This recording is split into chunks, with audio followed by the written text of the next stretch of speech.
All right, Zach. Also, we hit the recruiting, the Harbaugh, the Harsin. What else is out there that is catching your attention in the college football landscape? Well, I think one of the things that hit me sideways the other day was Jimbo Fisher in his press conference, where he started, vehemently defending the NIL deals that were reported by a blogger. He said, and it was disrespectful to Texas A&M. It was disrespectful to the recruits that signed and the work his staff put in. And he went on this whole aggressive sob story, and I'm sitting there just laughing, like this. When it looks like an apple and smells like an apple, it's an apple, right? And he was 8-4 last year, whatever his record was.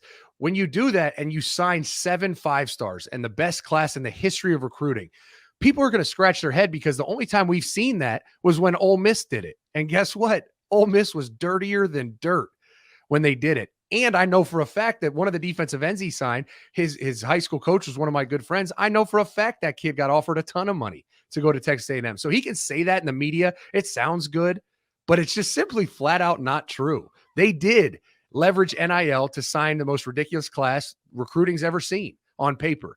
And for him to come out and kind of take shots at Nick Saban and Lane Kiffin and reporters, and it's like, wait a minute, but you did. But that is true. You did do that.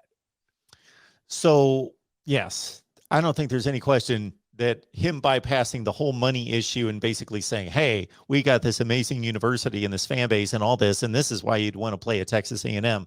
Okay. There's 30 other schools out there that can claim the same, absolutely, education, football program, fan base, all that stuff. I will say, though, because of the landscape and because this is all the wild, wild west, and really very few things are illegal at this point from the standpoint of above the guidelines.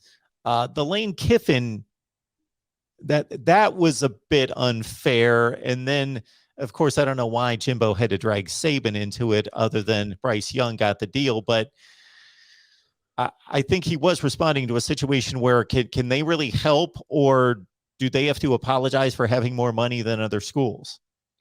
Right. And the reality is the way the NCAA rolled out this NIL deal, there's not transparency. I mean, we might never know how much money these kids get paid at Texas A&M. And so he can just hide behind the anonymity and kind of the cloak that they don't have to disclose it. The other problem is a lot of these kids can sign. I mean, they're their own entity, right? They can sign a deal, and Jimbo might not know about it.